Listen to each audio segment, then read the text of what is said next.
men. We are not simple, chest-thumping, rock-smashing, fire-starting barbarians. We have depth. We intensely feel.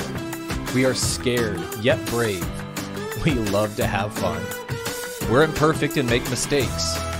We're compassionate and loving. We are multifaceted. Let's explore the reality of masculinity together. If we don't study history, we are doomed to repeat it. That's been well known for years, and yet we still tend to do that for some reason. And it was really interesting watching The Social Dilemma. It's a new documentary on Netflix. It's really popular right now. Popular for good reason, because I think it puts an explanation in words to what a lot of us are experiencing. If you haven't watched it, I highly recommend it.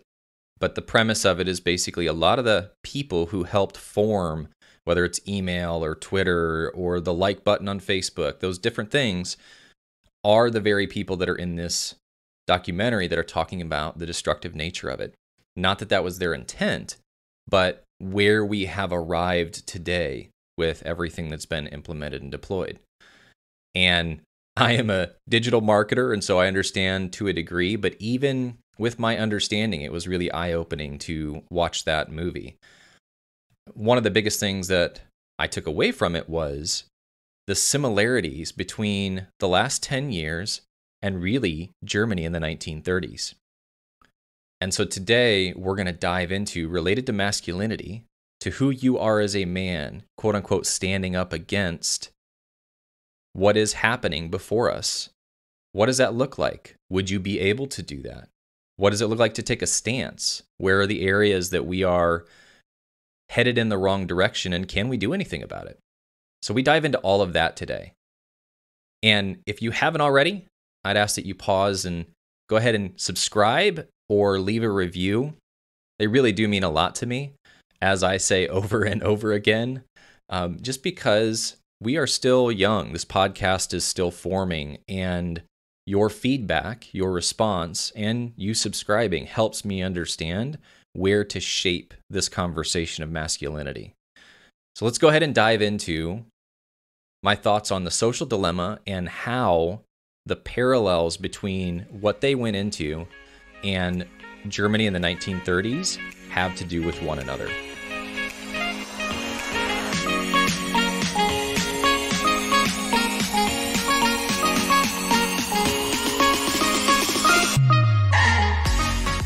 Let me ask you a question.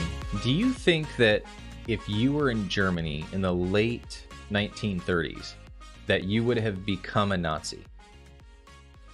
Now, that might be a random question to ask yourself, but I think it's really important to look at what led to that society getting to the point that it did, and some really hard pills that we as men need to swallow in the sense of reality that we are currently sitting in today. Because if you said, no, I probably wouldn't. I don't think that I would have stood up against whatever it may be that the Nazis did to get to the point they did. Well, that's probably like a pretty honest answer. Because if you're going, no, there's just no way, Josh, I would not have done that. Statistically, you probably would.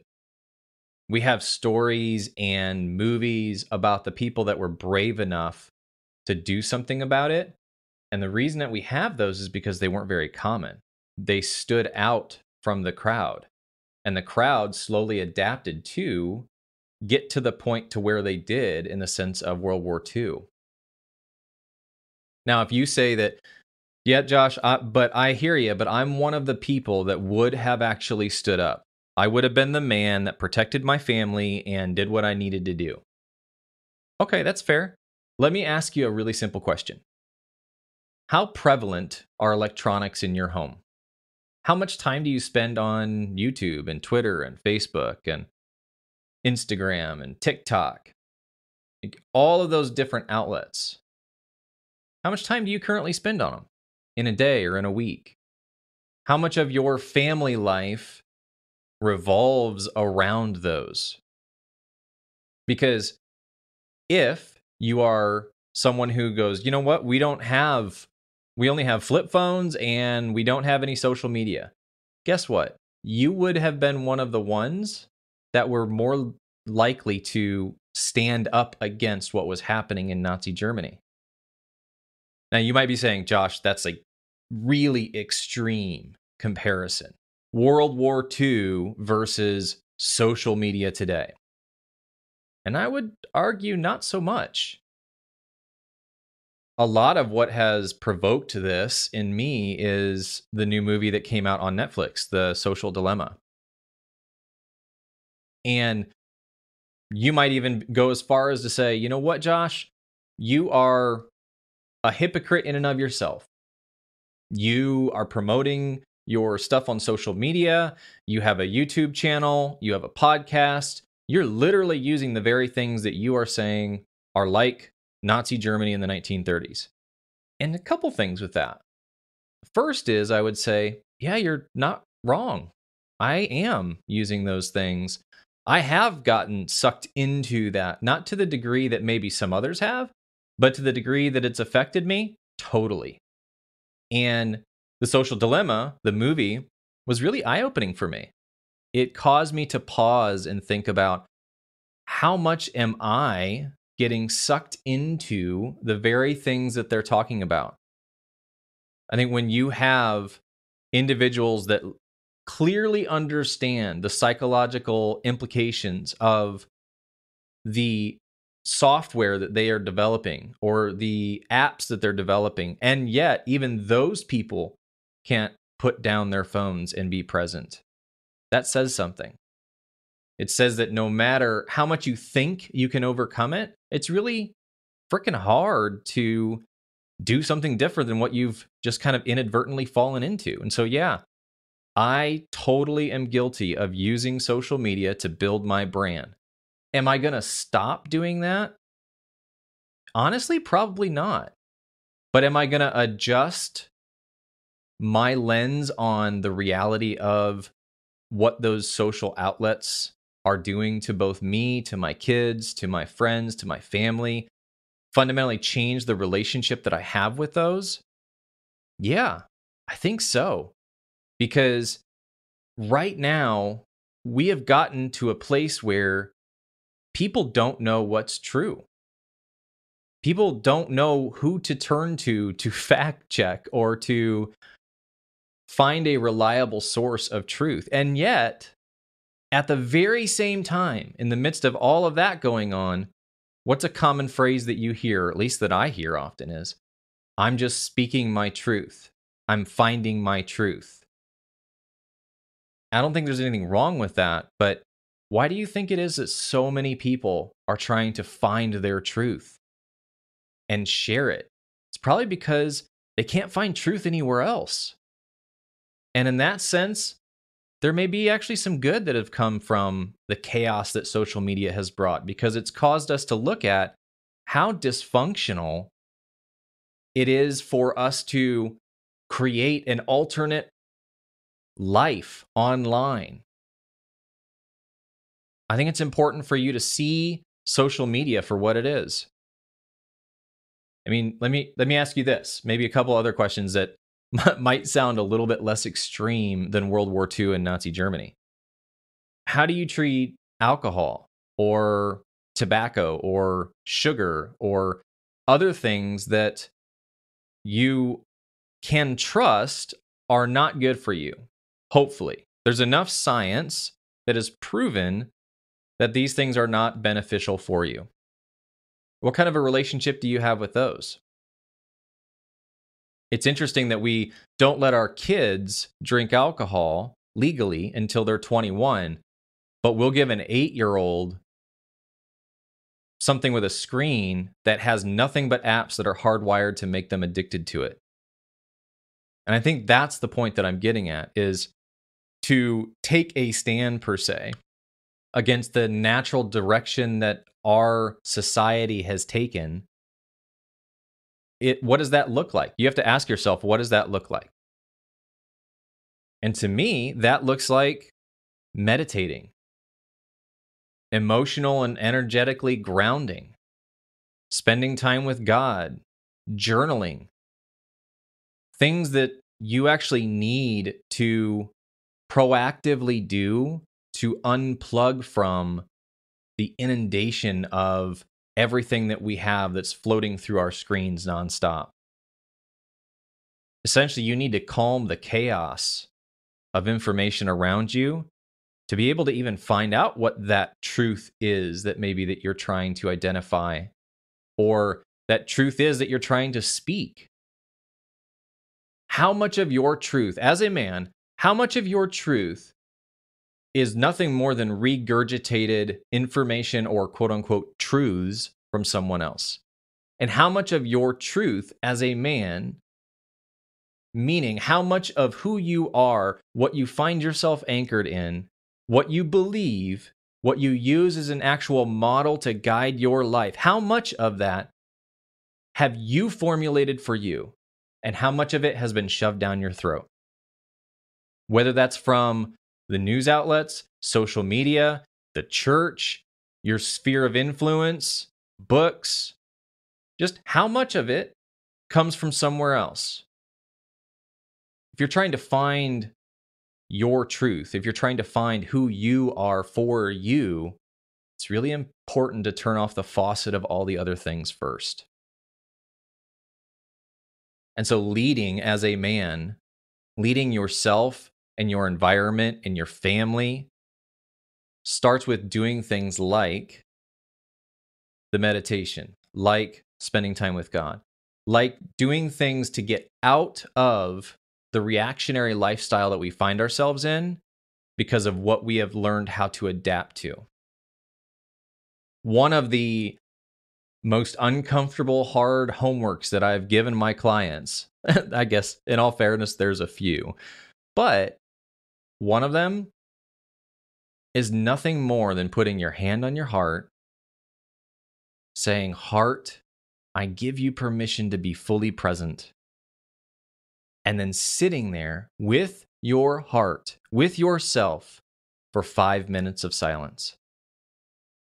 No guided meditation, no listening to an audiobook, no reading your Bible, no journaling, literally just being with yourself. After giving your heart permission to be with you. For a lot of us guys, our hearts are terrified to even be in our presence. And some of the most common stuff that I get back the next week when we meet is, all I could do is think about my to-do list. Holy shit, the second that I stopped and paused, nothing but anxiety I felt. I picked up my phone 5 times in 5 minutes because I got notifications and forgot to turn off the notifications. It's such a hard exercise. And why is it that a hard exercise is 5 minutes with yourself? Well, a lot of it is because of the components that were brought up in the social dilemma. We have for years now been trained by our screens to not let silence win, to not let ourselves unplug for an extended period of time. Heaven forbid, we might miss something. Now, if you're like me or some other people, you actually use social media as one of the tools for your business. You might go, yeah, Josh, but I have a small business and my Yelp listing and my Facebook page and my Instagram account, that is really the lifeblood. If you unplug those, it's just not practical to unplug everything because it's the fuel that runs my business. And I would say, yeah, that's a fair point. Again, I've already said that I use it to build my business, but I think it is important for us to pause, identify the reality of our own personal relationship with social media, as well as be willing to adjust our relationship and in turn, how interactive we choose to be with social media. Stay off of social media for a week, or put your phone somewhere for a week 1 week of no social media, 1 week of no email, 1 week of no digital interaction. Now, if right now you got anxiety and all of a sudden your heart dropped, or you just rattled off internally 17 reasons why it is impractical for you to be able to do that, you're probably the very person that should do it.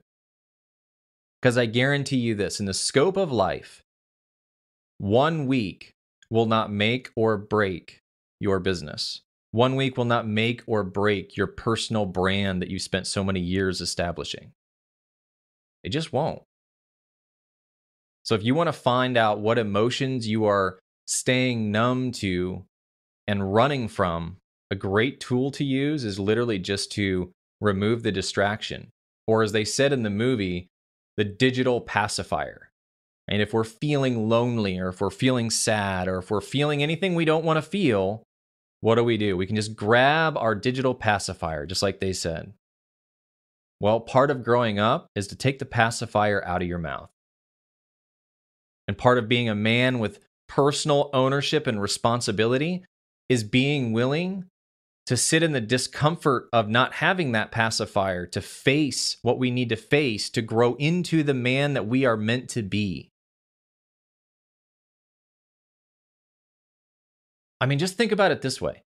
The person that was in charge of the monetization of Facebook literally said in the documentary, they would ask themselves the question, how much of your life can we get you to give us?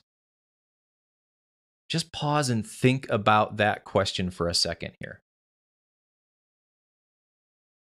Their goal is how much of your life, your one life you get to live, can they extract from you to then monetize it?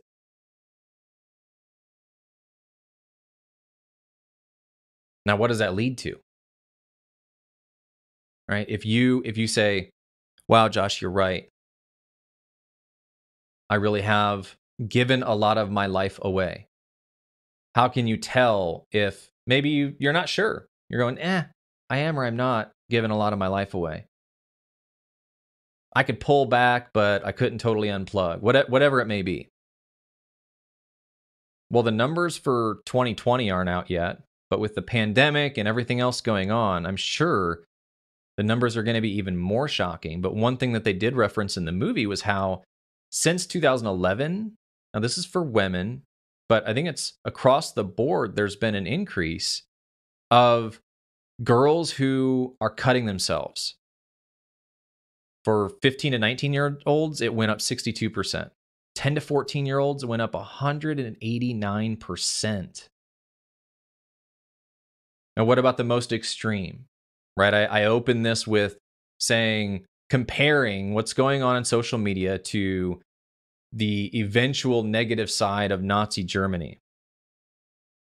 Well, suicides for girls has gone up since 2011. 15 to 19-year-olds, 70%. And 10 to 14-year-olds, 151% increase of taking their own life because of the isolation, because of the online bullying, because of basically the detachment of humanization that you get from social media.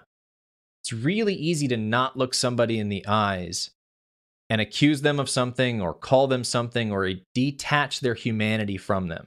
It's totally different when you got to look them in the eyes. So what do you do instead of grab your digital pacifier? What should you grab, metaphorically? Well, I've always loved the movie Aquaman for a variety of reasons, but the main one is because of the journey that he goes on to find who he is really meant to be, to find that inner king. And how does he do it? Well, if you haven't seen the movie, spoiler alert, he actually leans into his shadow. He goes into the place that he had been running from for his entire life up until the movie. He had been denying his royalty. He had been running from his obligation as a man. And the way that he found who he was meant to be was he went through the darkest places that had the monsters.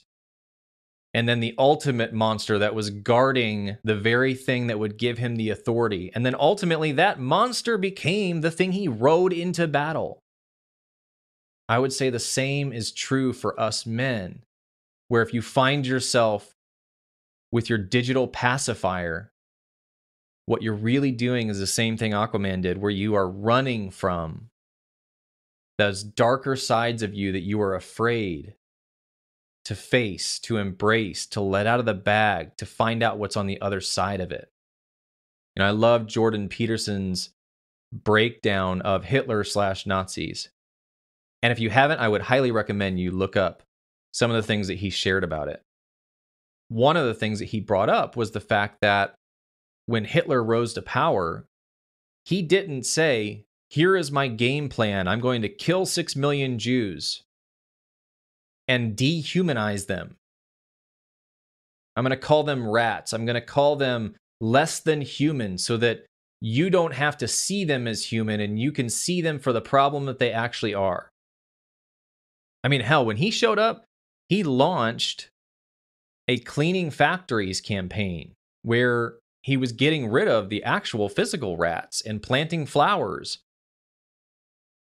And they used something called Zyklon to essentially make factories safer and more beautiful, to essentially bring law and order and cleanliness.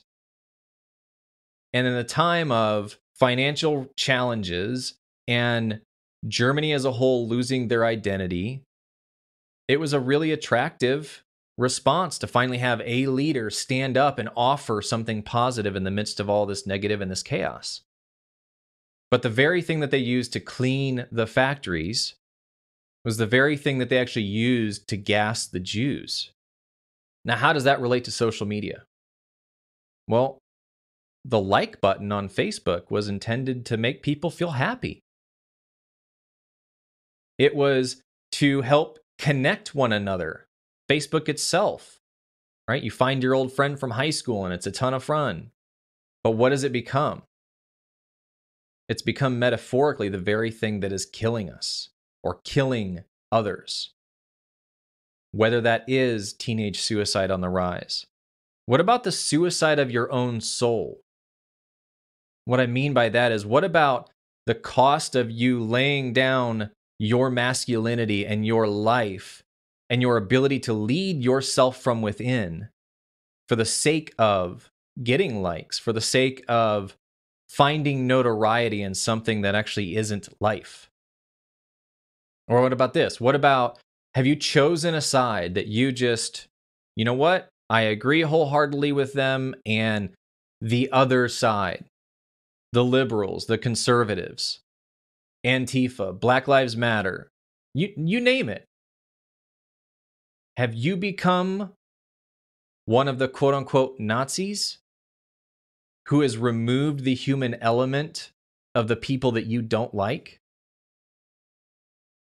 Have you lost your ability to have a conversation or, dare I say, a relationship with someone you disagree with? I have an episode that got a very interesting response, which was how to disagree with somebody and strengthen a relationship.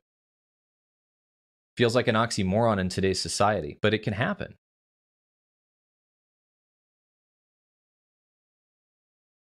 The question you have to ask yourself is, are you following the crowd inadvertently? It doesn't mean that you are a bad person. I'm pretty sure if you talk to most people that lived in Germany in the late 30s, 1930s, they would not go around at the core of who they are saying that they are bad people. They were good people that over time began to get led into a darker place. And by the time they realized it, those that were willing to have enough courage to stand up to it became less and less and less and less. And the same is true with social media. Over the years, there's been fewer and fewer and fewer people willing to stand up and say enough is enough. How can we change this? What do we have to do to change this? In my home, I will not allow X, Y, or Z. Not because I'm an asshole dad, but it's actually because I love my children. I want to set their brains up for success. I want to set their hearts up for success. I want to set their spirits up for success. And right now, one of the more effective ways of doing that is to not let them get hooked into the ecosystem of addiction that comes with what most of these things are designed for. Now, you may be saying, this sounds great, Josh, but holy hell, where do I even begin? Like, what's the first step that I can even do to change it? If I remove my Nintendo or whatever it may be, take my kids' phones away for an hour or a day, all hell's breaking loose. Let alone remove all the accounts and get rid of all my electronics. Well, first of all, I'm not saying that you need to do that. The way that I see it is social media is a lot like crawling out of depression. You don't just wake up at an extreme place of depression and go, oh, I'm good now. I'll be all done. Not even a little bit. The way that you crawl out of depression, which I know all too well, is you literally take one thing at a time. And you go, you know what? Today, I'm depressed so much that today if I take a shower, it's success. And then the next day, and the next day, or the next month, or the next month, and you slowly begin to add to the positive things that help you crawl out of that place of depression. It's not a light switch. And changing your relationship with social media and or screens, it's the same. It's not a light switch. And if you try to do it all at once, you will probably fail. Not because you don't have strong will or not because you are incapable of making changes in your life, but because you've been exposed to something that is hardwired to be addictive for years.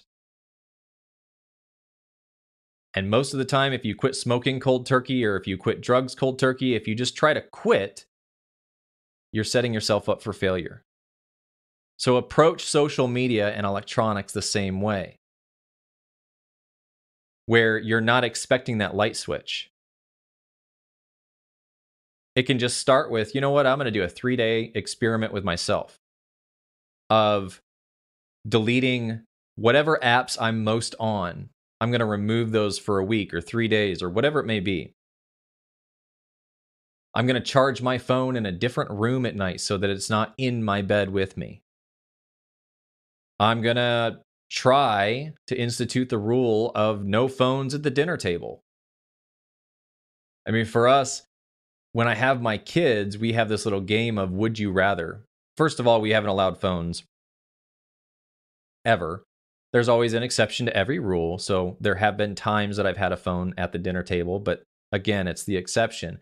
But in general, we don't. And so it's turned into this game where a lot of times we play this thing of would you rather. And we come up with some of the craziest things of would you rather only be able to ride an elephant to work or only be able to ride a zebra or whatever it may be. And you begin to see the different ways that each one of my children process those questions or even the questions they come up with. And I get to know them better. And we have this beautiful interaction with each other. And so even just removing phones from the dinner table as a starting point can actually have a really big impact if you let it. What about not looking at your phone for the first hour of the day? I mean, the list goes on and on and on. But just like addiction, because I think you need to treat it as such, you don't just focus on removing, because just like cold turkey, that's going to set you up for failure. You also need to decide and have a game plan to implement the positive things that you're willing to start doing to pivot out of where you've been.